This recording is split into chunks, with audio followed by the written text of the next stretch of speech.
Parang yun, hindi ko alam na i-interview ako para sa'yo. Alam mo naman ang talent pick ko, iba. Alam mo, hindi ako nagsasalita, pero sa pagkakataong ito, nagsalita ako para sa'yo.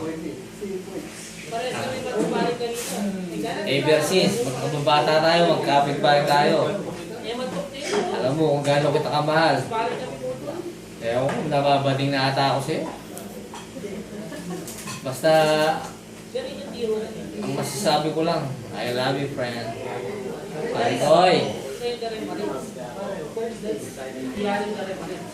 Ako mo, naging speechless ako. Dahil di ako sanay magsalita ng ganito, pare. Ano ba sasabihin ko? Di ako magsalita. Napapatandal na ako ata ng gusto.